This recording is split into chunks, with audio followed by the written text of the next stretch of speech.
Hi everyone, welcome to Type Talks. Today we have our lovely guest, Caitlin, and she is a certified MBTI practitioner and a StrengthsFinder coach. And I'm also a certified MBTI practitioner, and we're going to talk about our supposed correlations between StrengthsFinder and MBTI today. So these are just speculations that me and Caitlin have, but we're just going to bring you along so you can enjoy it with us. So, Caitlin, would you like to tell us about the 4 domains of StrengthsFinder? Yeah. So there are 4 domains. There are 34 signature themes, as they call them, or strengths overall. And we all have all these to a certain extent, but most of us do our top 5 assessment and find out of these 34, which are the top 5 for us individually. And those 34 are broken down into these 4 domains. The domains are executing, which is a lot about, getting things done, influencing, which is kind of, as it says, being able to influence others or get people excited about things, relationship building, which is, just focusing on relationships and people and reaching out to them and empathizing with them, and strategic thinking, all about sort of plotting and planning and thinking things through and analyzing. That's so great. Do you have any theories on how they might be connected to the MBTI loosely? Yeah. So they're definitely, obviously, the relationship building one, typically they're going to sound a little more feeler, and the strategic thinking is going to sound a little more thinker. I think I hadn't really thought in terms yet of whether the domains each represent something. Although the executing domain, I think of either SJ or TJ combo. I think that a lot of people who have those things, they'd probably have some of the executing strengths, which is why I don't have any in my top 5. Not that there aren't ENFPs who might have executing strengths. They very well could. And then influencing, that one, I don't know. What do you think about influencing? Is there anything that comes to mind for you? Ooh, I guess influencing, I kind of see it as OE. So either NE, SE, FE, something that has forward momentum. I see it more with extroverts, but an introvert can have it too.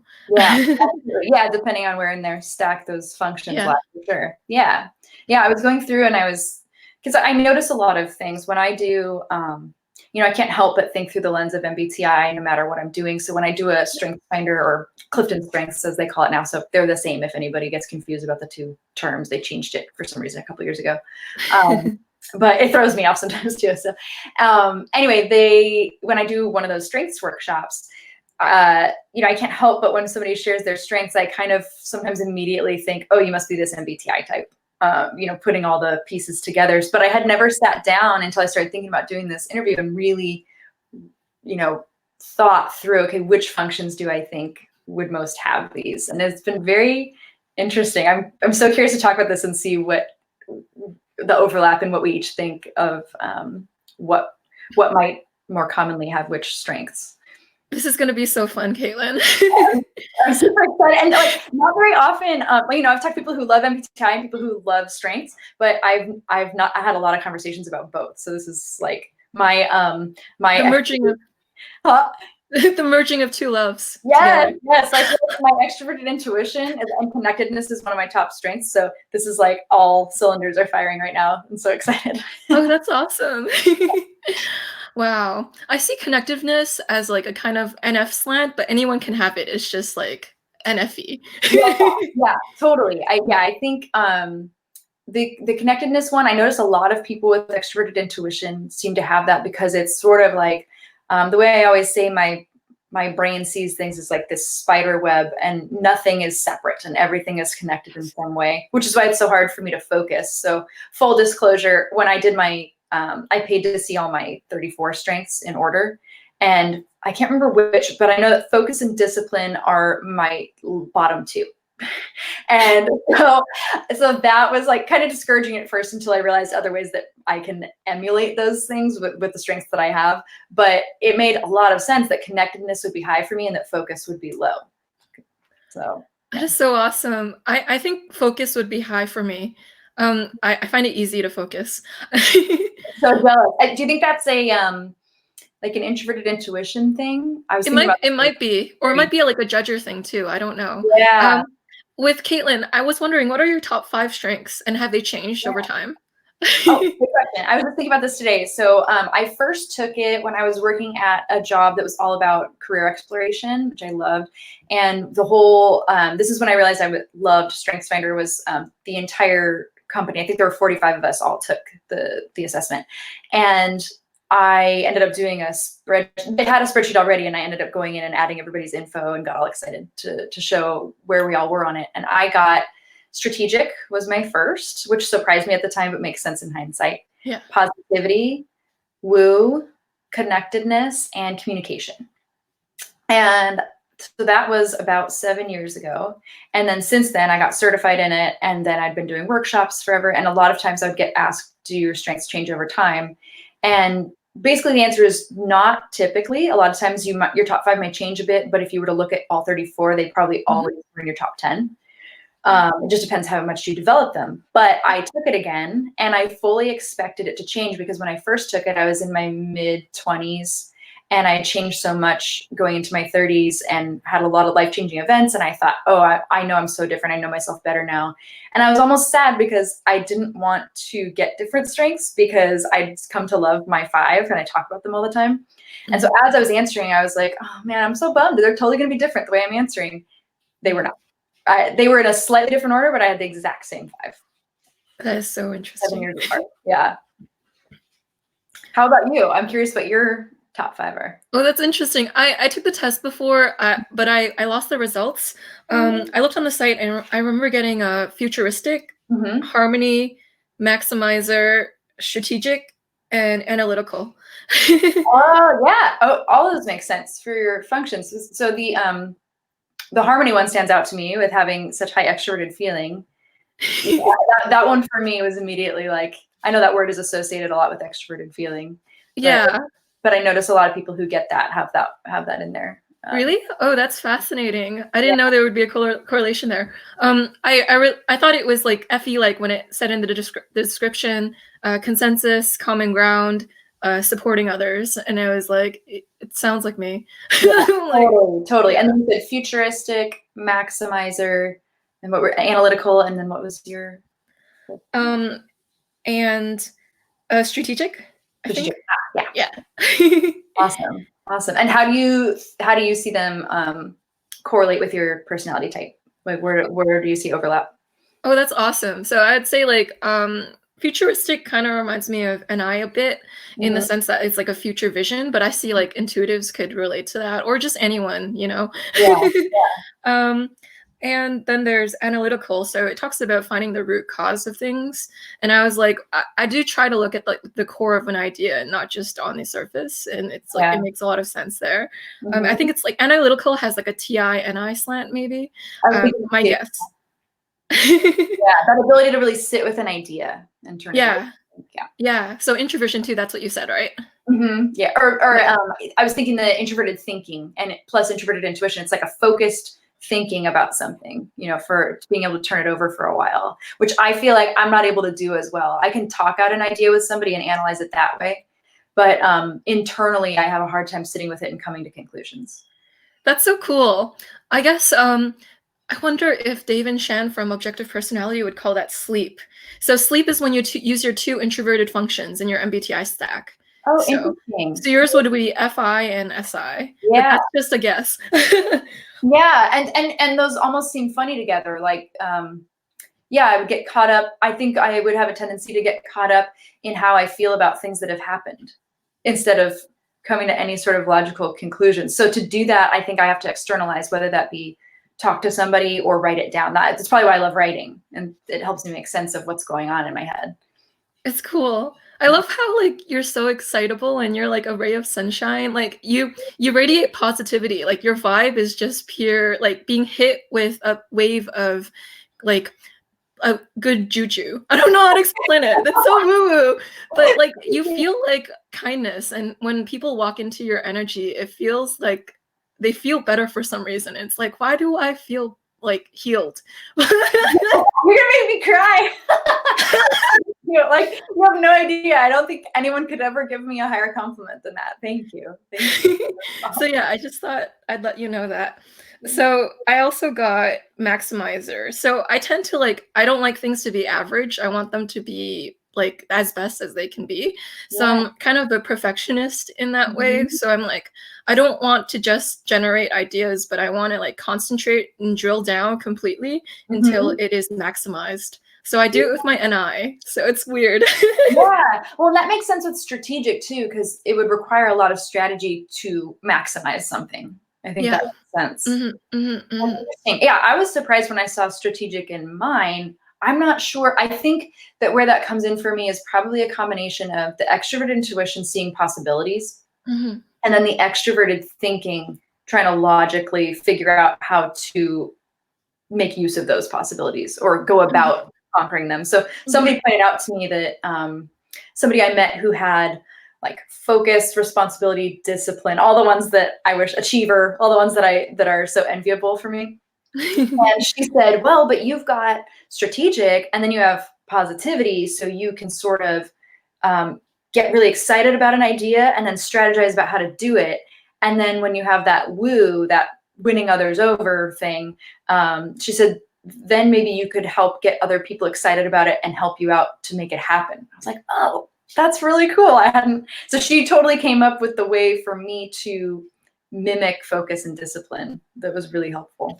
That's so cool. And that brings up a really good point where you can make up for the strengths you don't innately have by using your dominant function. I mean, sorry, I thought your dominant strengths as a way to compensate for your lower ones and making it like bringing it up in your own unique way. Exactly. It's like you lean in harder to the ones you have and you end up accomplishing the same things you could accomplish if you had the other ones.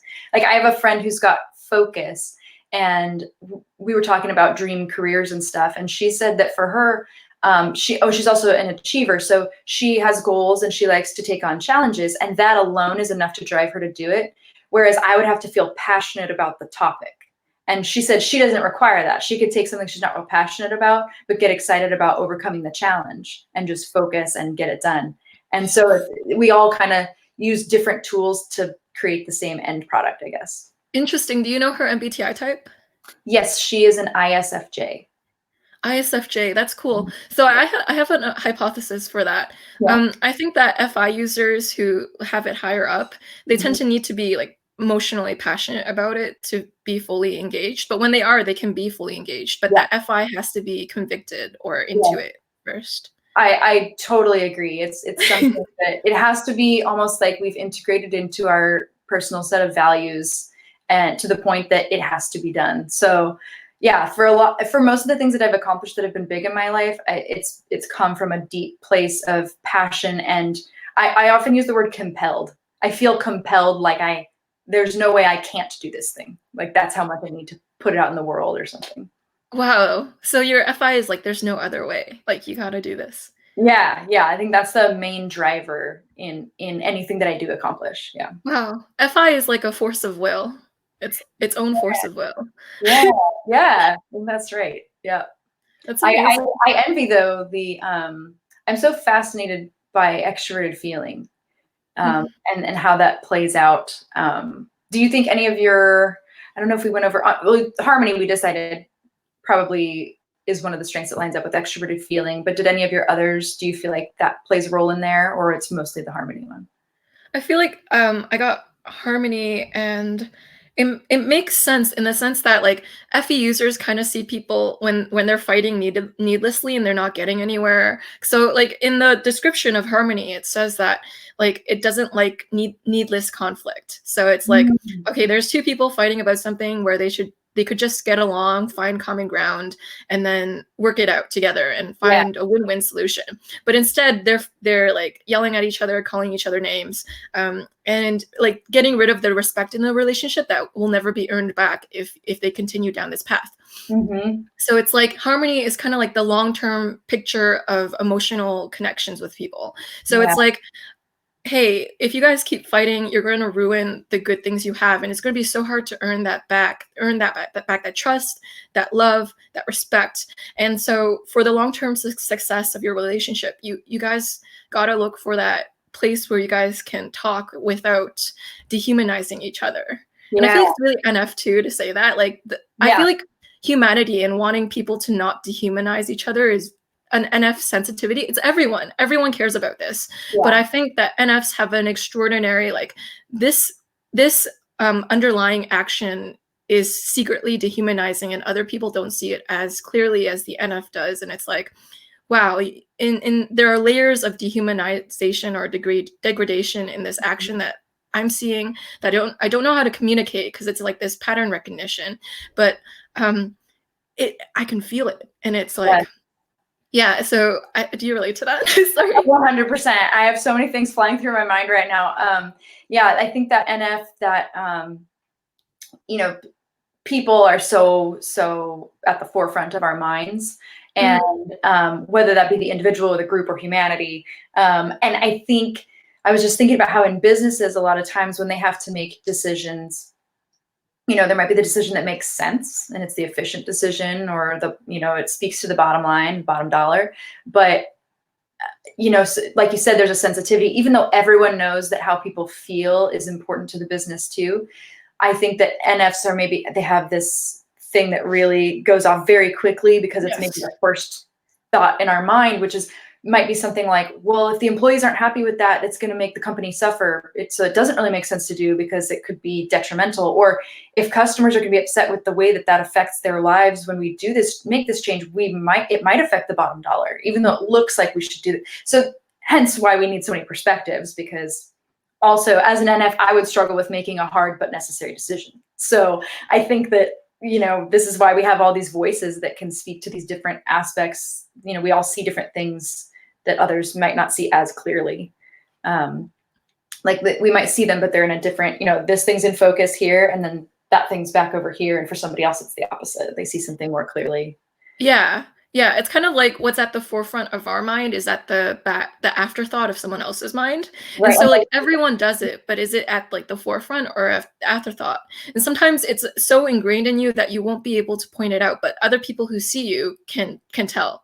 Yeah. And that's why like personality tests are so cool, or theories, because it like tells you things about something actually way, way, way more in you than you think it is. Does that make sense? Yeah, it's because sometimes I always say, like, it's sort of the water that we swim in, our own personality types. And so we don't even recognize it as water. But then the people, outside of us, we look at, when you learn about all the types and you realize that it's this big puzzle and you're a certain piece of it. And it's like you see your piece more clearly once you see all the other pieces. And you kind of see, sometimes I tell people it's easier to see what you are when you see what you're not. So you're like, oh, I didn't realize, like whenever I would do the dichotomy exercises in MBTI workshops, where maybe we split up thinkers and feelers and ask them how they'd respond to something, everyone always expects their answers won't be very different. And then when they get shared, they're both groups are shocked at the approach that the other took. And it's like, maybe people didn't realize how much that was a feeler way to respond or a thinker way to respond until they heard the opposite. Exactly. Yeah, when I used to facilitate the MBTI, like people wouldn't know how different their responses were until like they separated into two different sides. And because we have exercises for like introvert, extrovert, or if it's a more complicated workshop, it's about the functions. But people don't notice how differently they think until they're literally like given the extreme example where they're picking a like choice. Totally. I don't know. And imagine you're doing these little micro choices every day. So you're basically choosing all these little routes that lead you to be very different than someone else, because the accumulation of micro choices causes you to be a very, very different person than another person, even if it's just small shifts. A small shift over a long period of choices creates totally different outcomes. And that's why like MBTI and StrengthsFinder are so important, because these micro choices you make end up deciding your personality in some way, or even micro choices come from your personality too. And it's interesting because it's like tiny shifts ripple into huger personality differences, and to the point where it causes conflict among people that could be totally preventable, because sometimes we see other people as unreasonable when they're really just different from us. So what MBTI and StrengthsFinder is good at is like noticing that someone who's different than us is still valid, and it's not unreasonable just because they're not just like us. And it can be a human bias to be like similar to us is the best, right? And we might not even know we're doing it until we're yelling at someone for doing something that is not wrong, but it just looks weird in your lens because you wouldn't do it personally. Right. So the MBTI and StrengthsFinder are really good for diversity and inclusion because it's like you're valid in your own way. And then when you guys can include diversity, you guys can like capitalize on everyone's strengths, because then you won't be neglecting someone's strength and shaming them for their strength, but you're like, oh, that strength is real. And then you accept it as a reality instead of trying to push it away all the time.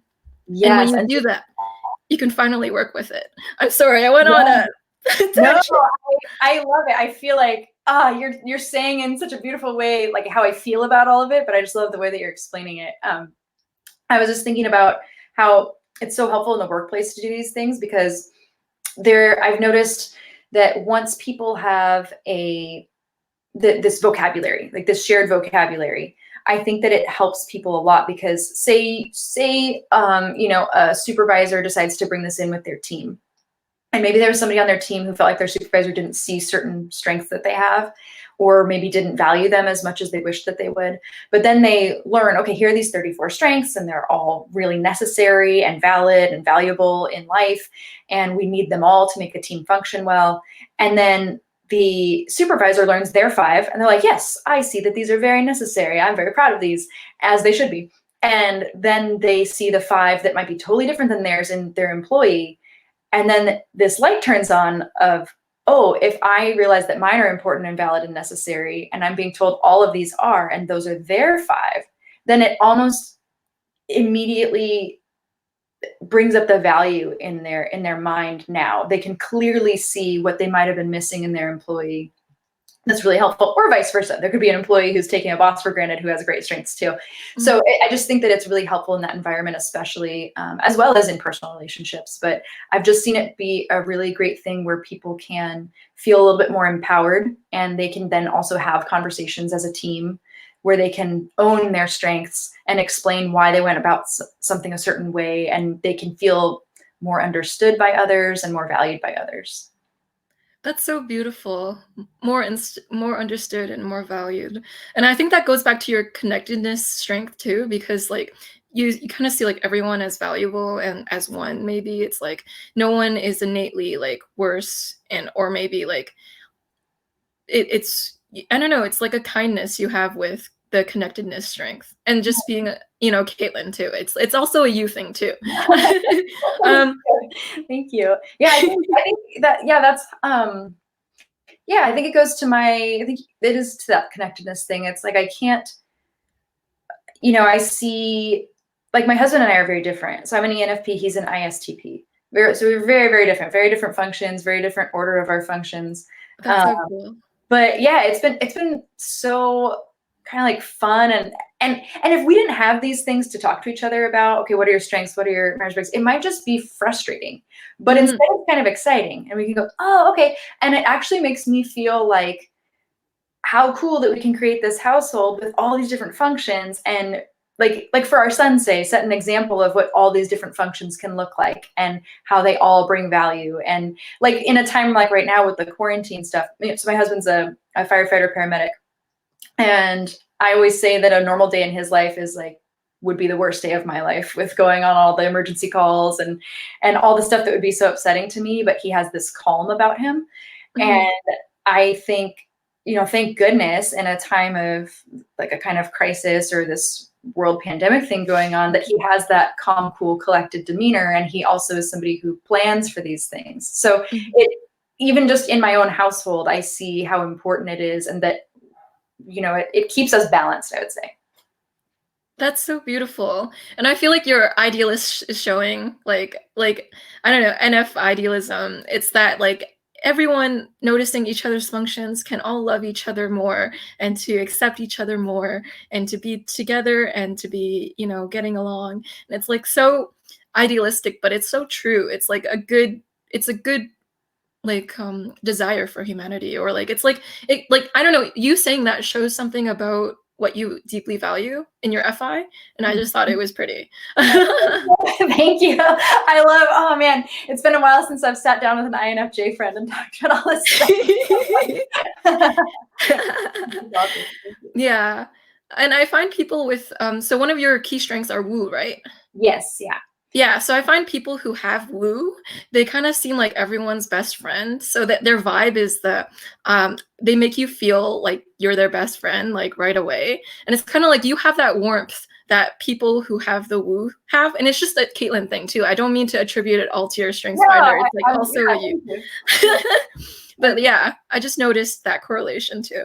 Yeah, the woo one, I think I've noticed that a lot of people, so a common thing I see in workshops when I do this is, and I feel the same way, a lot of people are timid about saying they have the woo strength for two reasons. I think one, because it technically stands for winning others over, it feels presumptuous. Like, I might not be winning everybody over, you know, and so when you say it in front of a group, there's this fear of, there might be people going, yeah, sure. And then there's the fear of not wanting anyone to feel like you're being disingenuous about your connection with them. So for me, that's part of my FI. Like, I have to be authentic, and so I want to find authentic points of connection. And I think that's maybe where, thank goodness, my connectedness comes in, that I try to quickly, I put out my feelers and find those and kind of capitalize on that, I guess, but not in a, although I have the strategic strength, I was going to say not in a strategic way necessarily. It's not, I think the fear is that I would never want anyone to think that that's a manipulative behavior, because I think it could be characterized as such. But I think it's more just a natural way of being, and a natural, because I think we're all always trying to find points of connection and belonging. And that's the tools that somebody with that set of strengths uses for that. That is so great.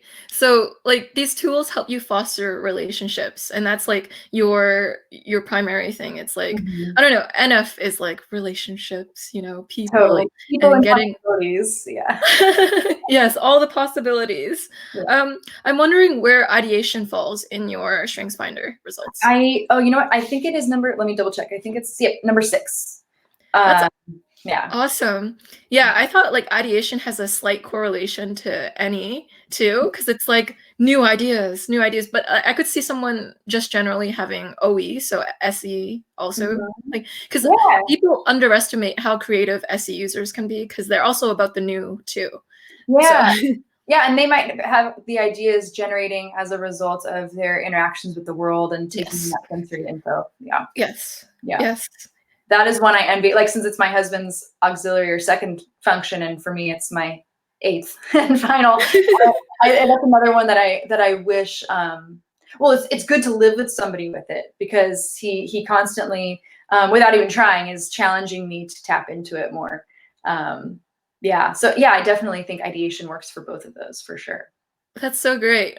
So I'm going to speculate some other correlations. Yeah. So context sounds like the stereotypical SI. Well, it doesn't have to be, but what context is for the viewers, it's like taking the past and using it to inform the future and the present. So it's like, it's a part of the strategic thinking section, and SI does have like a strategic thinkingness to it, because you are using the past for something. Yeah, but I could be wrong. Like, correct me if I'm wrong. No, I definitely, the very first one that screamed SI to me as I was going through and making sense of it for myself, you know, actually finally writing it all out, was context being very SI, very introverted sensing. I think that, yeah, context is really good at going back in their memory and realizing what all the factors were at play that created something to happen. And then, like you said, using that to inform the future, recognizing when you see similar things happening. And because introverted sensing and extroverted intuition are two sides of the same coin, that makes sense that there's this extrapolation out into the future, seeing, well, I've seen these things happen before, and now they're happening now, so they could happen again. That's so cool. And I was thinking about individuation, and I connected that to a loose correlation with FI. So the reason why I say that is because it talks about seeing each person as an individual and seeing their unique gifts as a unique individual, and disliking generalization. So I thought that there's an FI component to it because it's kind of like I feel like some FI users empathize and try to understand people as the individual. Like it's or maybe I'm wrong, but no, you're right on. That's exactly. Yeah, I think and then I have a question for you with extroverted feeling, because a lot of times when I explain these things, I would say the two sides of the same coin of this are there's individualization, like you just talked about, and then consistency. So in both of them, in terms of, say, fairness, they both are concerned with fairness, but they have a different way of going about it. So same way with thinkers and feelers, how they have different ways of going about fairness. oh, it's true. Yeah. So I think it's kind of, yeah. Well, as I talk it out, it'll probably make sense. So the individualization, like you said, is very introverted feeling. It's very, how do I look at each individual as, what is fair to them? What is fair to them? What is fair to them? And then consistency is more across the board. How do I treat everybody equally? Which is also a beautiful way to go about fairness, of just, treating everyone equally instead of looking at each individual for what you think fairness is to them. There's two different ways of going about it. I'm curious if you think the consistency one sounds like extroverted feeling, or maybe extroverted thinking. It could be either of those, yeah. So I find like FE and TE, they kind of broad stroke things, and they're kind of like, because they want to make an action as quick as possible. Like Dario Nardi calls FE and TE expedient decision making. And when you do that, you have to find a consistent measure. Of course, this is all speculation, so it could be wrong. But it's like, it's a really cool thing to call individuation, like, and maybe it's just general feeling too, because maybe feelers like to customize to people's emotions in that circumstance. And then thinkers are more like, I want a consistent way to like provide a fair guideline. So you have these two sides like clashing against each other. Totally. My mom, what I didn't say, my mom is, it turns out she's an ISTJ, which I found out just a few years ago when she took the official assessment. And so extroverted thinking, and she's got her, the TE is her second. She has consistency in her top 5. So I thought that, and she's very, as an ISTJ, she has the guidelines, she has the things that she would look for, and she would treat everybody the same way and treat everybody equally. Awesome. I'm curious, there were a few that I was wondering, like learner, that one. So like I said, for those who aren't familiar with learner is kind of self-explanatory, but it's somebody who loves the process of learning. And then the other side of that, or I guess I'd say just adjacent to that, is input. So the input strength is wanting to take in information and just kind of hold on to it because you might use it someday. So a lot of people have both, where they love the process of learning and holding on to the info. But so those two, learner and input, I was curious if you have any ideas about which functions or even just dichotomous preferences you would think that those would fall into. Interesting. So I think that input correlates with objective personality, Dave and Shan's consume. So consume is about like taking in information and just like keeping it there, or like that is in line with your interests or something. And they remind me a lot of input, but input and learner have a general correlation with perceiving, I think, like being a P. Because I feel like perceivers like to collect life and experience and just gathering all of that. That's funny. That's one thing I think, the one huge area of overlap with my husband being ISTP and me ENFP is that perceiving. We both we have different ways of adventuring and experiencing, but it's like, I want to know everybody. I want to meet everybody. I want to learn everything there is. I want to learn new concepts and ideas and talk to people about them. And he's like, I want to take on every challenge, every physical thing that I can do, every rock I can climb. All this, like in a way we found out, this is why I love the personality frameworks, because it helped us see that this was actually a similarity between us, even though our ways of going about it are completely different.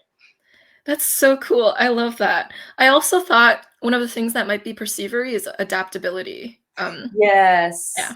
Yeah, I think most people who I've seen get adaptability are perceivers. Yeah, because the description was taking each day as it comes, and it's like just whatever comes, you adapt to it, and you don't really you're okay with disruptions to your plan. And you might not even have a plan. So Right. Yeah. So you're just going with the flow. Yeah. yeah, making rules as you go. So Yeah. yeah, by the way, guys, these aren't complete correlations. These are just guesses that me and Caitlin are making, but we're having a lot of fun doing it. Yeah, it's totally this is just based off personal anecdotal experiences, I would say. Our knowledge of it plus our anecdotal experiences of seeing this out in the world with people. That's so awesome. Do you see any other correlations? Any other strengths you're wondering? Oh yeah, like like how I said, a lot of times we look longingly at the things that we don't have.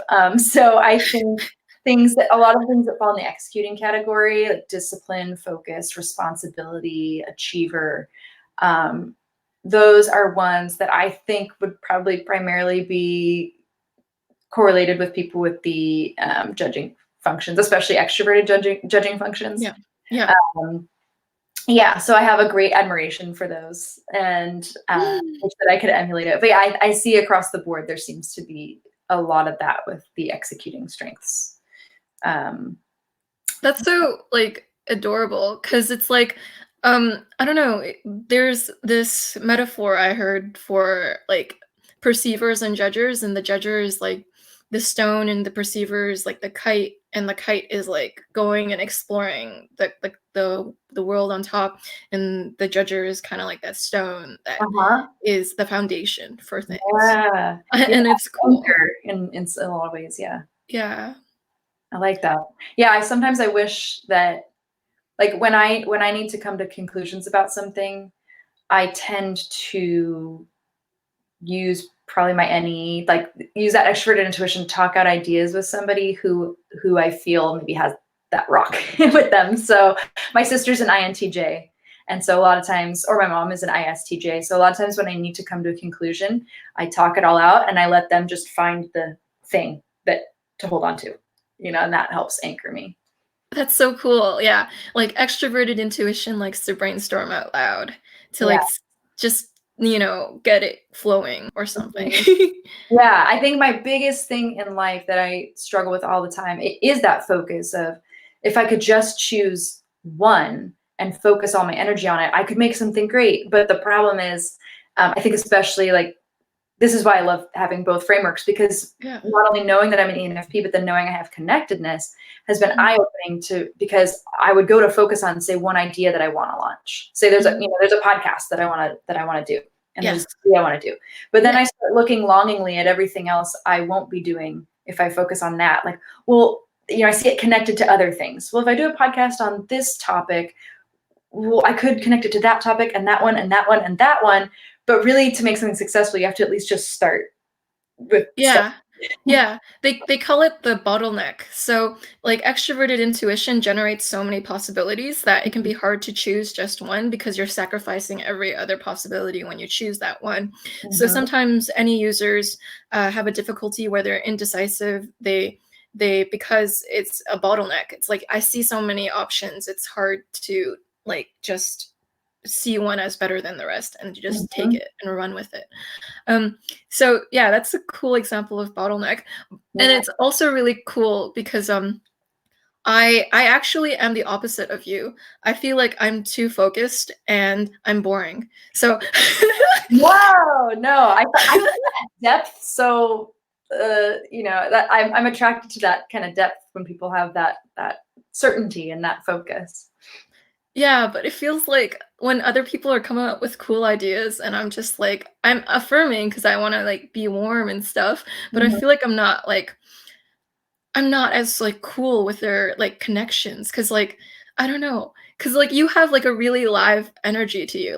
Your extroverted intuition is in your field of energy because you feel aliveness, because I don't know, the feeling of feeling idea generation, it feels like creation, it feels like newness, and it feels like a breath of fresh air. And I feel like I don't have the same type of vibe, because I'm not always a breath of fresh air, but I can feel it off of your like demeanor, because it comes off. I would say to you, and then, you know, because we are two sides of this same coin in a way, because it's almost like, you know, we both like something deeper in each other.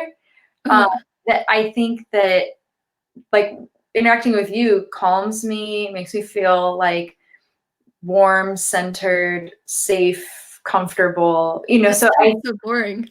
No, I think what it is because, like, you know how I said that it's the water that you swim in? So it might be boring to you because that just sounds like more of the same, because that's what your everyday is. But for me, where I feel like this sometimes, you know, to be around somebody where I feel calm and centered, and even in talking about these ideas with you, that's so fun to talk about, I still feel this, I don't know, I feel like I'm on solid ground in a way that I don't always feel, you know, when it's just being me by myself. Oh, that's cute. It's like I feel blessed to hear that. It's kind of like the IJ provides steadiness to the EP or something. 100%. And I'm even like, look at how you have your just, so I took counseling courses because I was going to be a therapist, and I did that for 2 years. And so there are some concepts that I use in a lot of my coaching stuff. And one of them that they talk about in therapy is the here and now, where it's like, well, let's just look at it, how it's playing out right here in the session or whatever. And I'm looking right now and I'm like, you know, you're saying that you feel like you don't have idea generation, or you're focused and it could be boring, but you have this YouTube channel that's providing, you know, you're already on it, you're getting all these videos out, you're providing information for people that's really, you know, helping other people. And then for me, I've been spinning with my ideas for so long. I don't have my thing, you know, launched yet. I have a lot of ideas and I have a lot of irons in the fire for that. But I look at somebody like you who's making it happen, and there's this, that inspires me to find that focus and to just settle down and do it and start creating something in actuality. That's awesome. I can help you start your podcast too if you'd like, Caitlin. I'll take all the help I can get. Awesome. Well, it was great talking to you. You're a pleasure to speak to. You're warm, friendly, vivacious, and you bring newness and like just ideas and possibilities and hope to situations you go to. So thank you for just making an appearance on the show. And if you guys want to follow up with Caitlin, I'll leave her links down below. And if you like this video, like and subscribe. I know during this coronavirus time, we might be dealing with some difficulties, but I hope that, you know, goodness comes your way nonetheless, and that you're able to stay centered and safe during this time. And bye, guys. See you next time. Bye. Bye.